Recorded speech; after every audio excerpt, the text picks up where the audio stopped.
Sabi ko sa inyo guys, ayaw ko talaga ng fake news eh. Yan talaga yung pinaka-ayaw ko, yung nagkakalat ng fake news.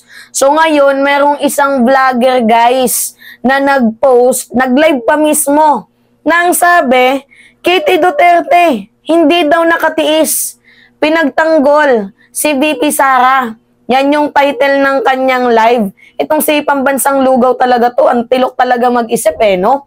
Tapos, nung tiningnan ko yung Facebook page na sinasabi niyang nagparinig daw kay Sara Duterte, isa palang Facebook fan page. Kumbaga, hindi si Kitty Duterte yung nagpo-post. Mantakin mo, magpo-post ng imong uyab ko, yung mga ganon-ganon. Professional ba yun? Tangina talaga nito ni Pambansang Lugaw, wala talagang wala ka bang may content, ha? So ngayon nga po guys, iilan ito sa mga post ni Kitty Duterte sa fan page ni Kitty Duterte na sineryoso ni Pambansang Lugaw. Kaya nga sinasabi ko sa inyo eh, huwag kayong magsasubscribe sa mga bugok. Kasi kahit kayo, nafe-feed din kayo ng pagiging bugok. O ngayon, ito yung post.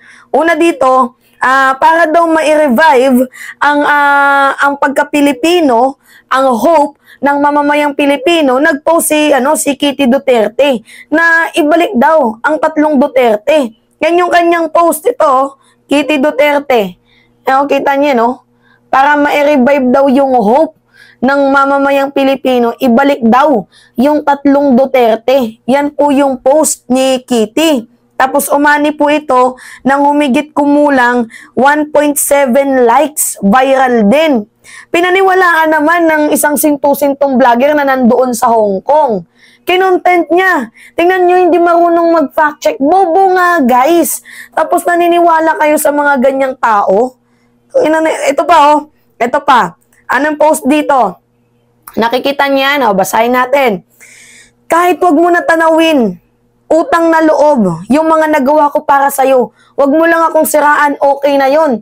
Yun daw po yung sabi ni Kitty Duterte na nagpaparinig itong si former President Duterte at si BP dito kay PBBM. Na kahit wag mo na lang akong tanawan ng utang na loob, wag mo lang ako siraan.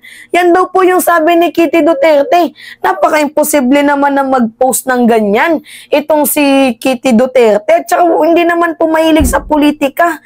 Itong si Kitty Duterte. Tahimik yung buhay ng dalaga. Dinadamay ninyo sa katarantaduan ninyo. Ito, yan po yung post ni Kitty Duterte. Ito yung ito yung page ni Kitty Duterte na sinasabi ni Pambansang Lugaw na na Facebook page daw ni Kitty Duterte. Yan Kitty Duterte. Yung merong 246k followers. Tapos yung mga post naman dito, guys, tingnan nyo, imposible naman na mag-post si Kitty Duterte ng ng claim it ngayong July magkakaroon ng financial abundance, manifesting. Imposible naman magpo-post ng pera itong si Kitty Duterte, na-flag sila ng COA. 'Di ba? Bobo nga naiinis talaga ako dito sa isang vlogger na to na napaka-bobo. Tingnan nyo pakinggan nyo tong sinabi ni Pambansang Lugaw. Tingnan nyo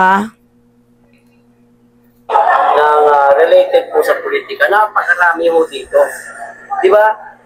Tanggapin na lang di umano mga kababayan na ang lahat ng bagay sa mundong ito may katapusan. Walang permanente. Katulad po ng kanilang tambalan ni Marcos at ni Bibi. Diba? Yan po yung yung kiniklaim ni Pambansang Lugaw. Tingnan nyo, hindi talaga nag-iisip. Bobo nga. Kaya huwag kayong magsasubscribe dyan, guys.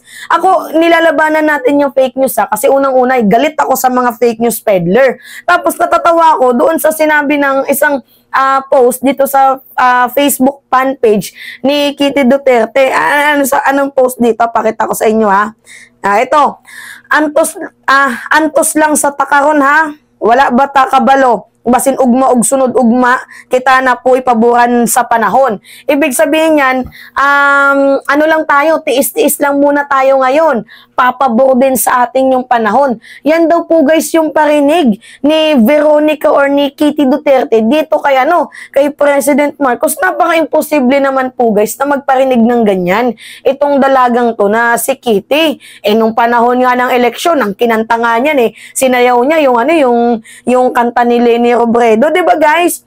Kitty Duterte, sinayaw niya yung ito na ang ating pinuno, handa nang magsilbi.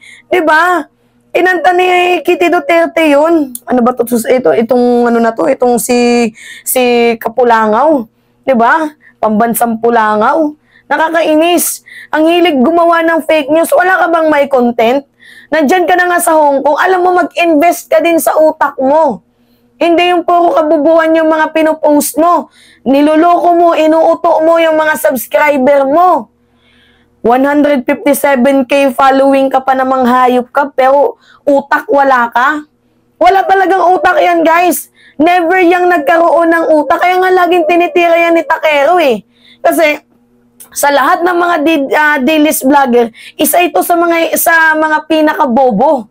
Walang alam. Kaya nga lagi yung pinapagalitan di umano daw ni Bugaw. Kaya nga inaawa yung grupo ng Banateros, ng Bisdakeros. Kasi nga mostly nandyan sa loob ng Bisdakeros, mga bugok. Diba? Itong si PL, bugok lang, pero hindi naman to scammer, hindi naman katulad nila Bugaw na scammer. Pero nakakainis dito, sana naman, kung magkakalat ka ng balita, sana yung totoo. Kasi pinifeed mo yung mga subscriber mo. Pinifeed mo sila eh.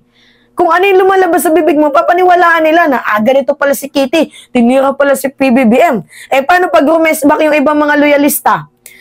Diba? Binanatan si Kitty. Kawawa naman yung dalaga na wala namang kaalam-alam sa politika yan. Puro lang naman TikTok yan eh.